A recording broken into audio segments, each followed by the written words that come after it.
Welcome to the Rustic Garden Homestead. Question I always get is, how do you go on vacation? And if you have a good-sized garden, you know that it can be difficult to leave for a week on vacation when your garden is growing, especially when it's warmer and you have diseases rolling in. So there are 3 things that you can do to make your vacationing life a little bit easier, and your garden's gonna be okay. So I've been in this area for 6 years. This is my 6th growing season. And you can see that the ground is starting to crack. 4 or 5 days ago, we had tons of rain, haven't watered yet. So my soil dries out really quickly. So I know you guys know about mulching, but if you're going on vacation, one thing that you can do first is to mulch all your beds. And I'm starting to do that, especially if you have new transplants that went into the ground. Because a transplant, and those are transplants right there, I'm putting grass clippings down now. Your transplants only have a root ball that is as big as the container. So they're even more prone to drying out and being damaged over a week's time, because you really want to be watering your transplants every other day for a good 10 to 14 days. Sometimes that works out that you can't do that. So getting down some mulch is the first thing. It doesn't matter, fresh mulch, grass, straw, rotted straw, shredded hardwood. This is my corn. I don't actually want mulch on this bed because I want the heat to really benefit the corn. So I'm going to do a deep soaking. So the second thing to do is the night before you leave, deep soaking of your entire garden. That will really give it a lot of water so that it can survive for that week's time. When I look on weather.com, not affiliated with them, I don't have any rain coming. So it's really important that I use the mulch and a deep watering to get, this garden through the week that I'm gone. Now, a bonus tip, peas are cool weather crops. They're doing really well. I love peas. You can see how nice they are. In a week's time, they're gonna start drying up at the bottom and, finishing up. I'm gonna actually drop shade cloth on there. So that's kind of a bonus tip. I guess there's really 4 of them. Shade cloth is gonna go over the cool weather crops. Deep watering, that will make a difference. With some of your crops on really hot weeks that you're gone, you're better off giving them the shade cloth. Less sun keeps the water in. They're not gonna really miss some of the sun that's being shaded out by the shade cloth, but they will miss water and they're gonna be harmed more by not having enough water. So shade cloth really works. Let's go over to here so I can show you some more of the mulching I'm doing. If I can get the gate open. This is my new bed with metal raised beds that I'm doing a whole series on. These were transplants, germinating seeds, and just want to give you an idea. Get the mulch down. It will make a huge difference. It will buy you several days of moisture in the garden until you get back. This is really important when it comes to watering your garden before you leave for vacation. I'm going to do a full example with some other plants to show you how to water. That's the question I get most often. How often should I water? How much water should I give the plant? Can't really answer that, but I like giving you examples.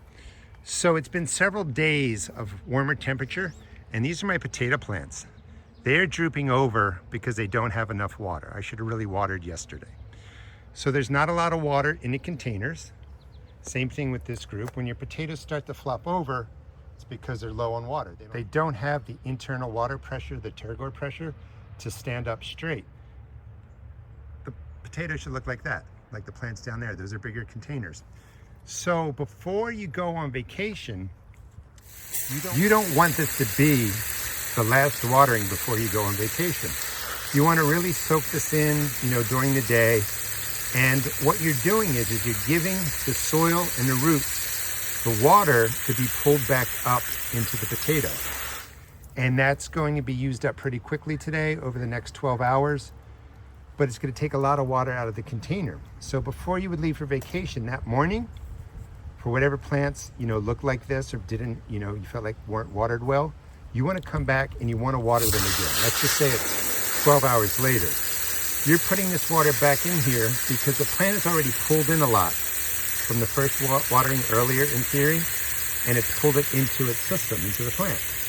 You want to add the water back in here so it's got water to use over the time that you're away on vacation. The mistake people make when they water before they go on vacation is sometimes, again, the plant beds, the containers have been pretty dry. The plants are already suffering. So they do a lot of watering that day, as I was saying. The plants pull in all the water overnight and then they dry out again real quickly. So you may have to hit your plants twice that day before you go on vacation. And I just wanted to stress that again because I'm putting a lot of water in here, but we don't really think about that water getting pulled up very quickly and going up into the plant. So water twice when you need to. This is one of my raised beds, watering example for raised beds or in the ground. What you don't want to do is just hit your plants real quick like this. That's just going to cover the surface. It'll look wet. It'll have some moisture, but we're going away, well, here for a good week. You want a deep watering, and we'll do this in real time. You are just letting the water just really soak in. We'll just do these 4 plants, but I would do the whole bed this way.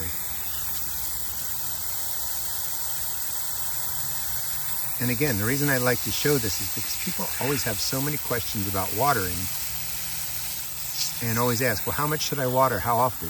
And I can't answer that.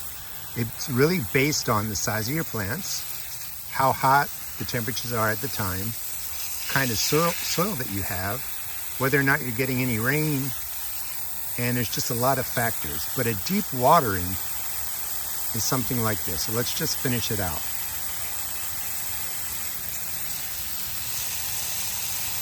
You're really pouring it on. And I do recommend you do this at least once, twice a week, a really nice, deeper watering to really get the water down, you know, further into the soil, to those deeper roots. And we're just about done. This is going to support the plants while I'm gone. We've got the mulch down. And then the final 2 things that you should really do is any plants that have a disease issue, like my eggplant, I need to dust them, or the flea beetles are going to take them out while I'm gone. And then the fungal issues are coming to my tomatoes, so I want to spray them with an antifungal. You don't have to treat every plant for pests. You don't have to treat every plant for diseases. Just kind of know which ones are around, you know, during the time that you're gone. And that's a nice deep watering for these peppers. The eggplant here are finally recovering. I'm going to be doing a video on them and it'll show how they were beat up and the flea beetles really attacked them. Now that they're nice and green, they've been watered in, I really want to get my insect dust, and you're going to treat your plants with whatever you think is best, and I want to cover them. I'm going to leave knowing that I've got some spinosad on there. I even dust right on the mulch. Flea beetles devastate my eggplant. If I don't treat it, a little too much there, but if I don't treat them, I'm going to come back in a week and there'll be thousands of holes in the leaves. And finally, I want to spray down my tomato plants. Use any antifungal you're comfortable with. The main point is for the gardener to have a plan and follow their prevention plan for fungus and diseases. The exact product you pick doesn't matter that much. It's really about just sticking to a plan and carrying it out. So I'm going to spray down all of my tomatoes, and I'm probably actually going to hit my pepper plants. They look a little bit beat up from all the rain and weird weather we're having, so I'd rather just protect everything. But these are sprayed, now I can go away for a week and I'll hope for the best.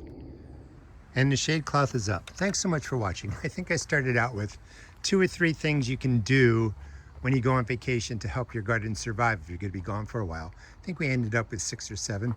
It's almost sunset. It takes a while to get your garden in shape, and you really don't want to lose part of it because you go on vacation. So these things will help the garden survive while you're gone.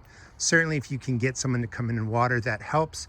But there's subtleties to watering, and I have found over time, sometimes the watering, as much as people are trying to help, isn't the best. So do the deep soaking, do these things, and your garden will survive until you get back from vacation. Thanks so much for watching.